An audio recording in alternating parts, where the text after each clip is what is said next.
Olá pessoal, eu sou a professora Daniela, vou comentar a prova de redação do vestibular da Unifesp de 2012.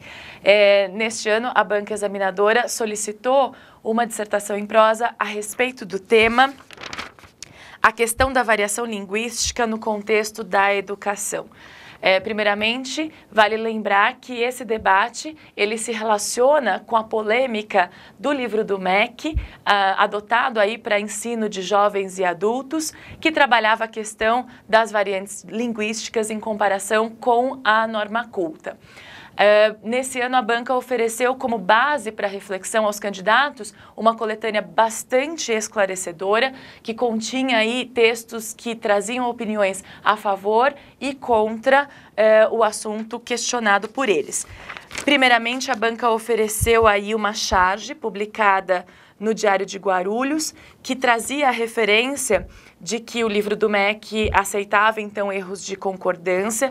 Vale lembrar que foi esse tipo de texto que acabou corroborando para que a polêmica se desenvolvesse de modo geral. Em seguida, a banca tomou o cuidado de colocar para os candidatos o fragmento da obra, responsável por toda essa polêmica, a obra intitulada Por uma Vida Melhor. Fragmento esse que trazia o ensino da concordância partindo da referência da modalidade culta da língua e, ao mesmo tempo, trazia o questionamento feito pela autora a respeito das modalidades coloquiais e toda a reflexão proposta por ela sobre a questão da adequação, inadequação e sobre o preconceito linguístico. Em seguida, a banca ofereceu vários trechos retirados de vários artigos publicados em jornais e revistas de grande circulação. O primeiro foi um artigo publicado no jornal O Estado de São Paulo, assinado pelo professor da Unicamp, Círio Pocente. O segundo foi um trecho de um artigo publicado na revista Veja, assinado pela escritora Lia Luft. Por fim, um editorial publicado no jornal Folha de São Paulo. Na verdade, por fim, a posição da Associação Brasileira de Linguística. Todos textos que, em geral, ou defendem ou refutam o ensino das variantes linguísticas nas escolas brasileiras. Evidentemente, o candidato poderia assumir aí qualquer posicionamento, defendendo esse ensino ou refutando. Mas, de modo geral, era importante que ele promovesse a seguinte reflexão.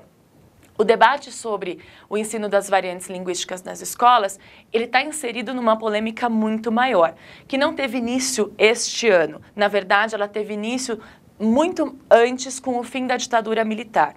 Naquela época, as nossas autoridades e os nossos intelectuais se questionavam a respeito do papel da escola, e estabeleceram que a escola não deveria continuar pura e simplesmente exercendo o papel de transmitir a cultura ou de formar mão de obra. Na verdade, com o fim da ditadura, a escola deveria assumir também o papel de contribuir para a formação de uma sociedade democrática, ou seja, ela era responsável, corresponsável por disseminar nas próximas gerações a consciência de uma sociedade democrática. Nesse sentido, o primeiro passo para a escola era se universalizar. Até então, a escola ela recebia alunos que eram filhos das classes mais altas da sociedade. Em geral, pessoas que têm acesso a uma cultura muito mais próxima do padrão culto.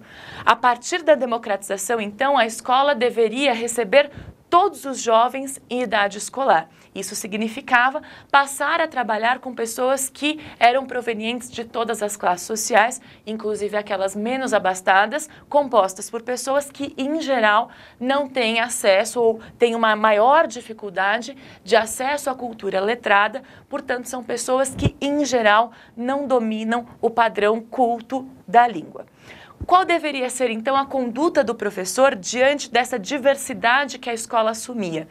Continuar ensinando a língua portuguesa de modo a impor a norma culta como referência e reprimindo os alunos que não a respeitassem, ou a partir do momento em que ela recebe alunos de diferentes realidades linguísticas, incorporar essas realidades e ensiná-las como um fator que existe no nosso país e, a partir daí, ensinar a norma culta também, sublevando essa questão de certo e errado e ensinando aos alunos as noções de adequação e inadequação. Essa foi uma reflexão feita há mais de 10 anos, né? E decidiu-se, então, que o papel da escola democrática era incluir. Nesse sentido, o Estado desenvolveu os parâmetros curriculares nacionais, incentivou nas universidades pesquisas realizadas na área de linguística, a fim de que fossem elaborados materiais didáticos que pudessem dar conta dessa diversidade e orientar os professores a lidar com os alunos nesse sentido. Então, a escola assumiu o papel de, além de ensinar a norma culta, ensinar a referência das variantes linguísticas para que todos pudessem conhecer a realidade linguística do nosso país, se respeitar, né, e a partir daí poder praticar a noção de adequação ou de inadequação. Além disso, vale ressaltar que nunca houve a defesa de que a escola não ensinasse a norma culta. É preciso saber que a norma culta é obrigação da escola, é lei da escola ensinar. Então, na verdade, a escola passaria a contemplar todas as modalidades da língua. É preciso reforçar a ideia também, que é uma referência científica, de que a partir do desenvolvimento da linguística, nós, professores, passamos a compartilhar a referência de que a língua ela é um instrumento de comunicação. A sua função é estabelecer relação entre as pessoas que pertencem a uma mesma comunidade linguística. Nesse sentido, é preciso entender que as modalidades coloquiais da língua, elas também têm uma gramática, né? Elas também têm regras, porque do ponto de vista linguístico, essas regras, elas dizem respeito a quê? Há uma frequência de uso. Então, há uma frequência de construção também nas modalidades de menos prestígio, de modo que a gente não pode associar essas modalidades à ignorância, né? Na medida em que elas contemplam os falantes como uma forma de comunicação, elas exercem a sua função. Agora, é papel da escola, obrigatoriamente, além de tratar disso, ensinar a norma culta. Um tema bastante acessível, bastante trabalhado, bastante discutido em todos os meios de comunicação, que deve ter favorecido especialmente os alunos do CPV, porque a gente discutiu essa questão exaustivamente.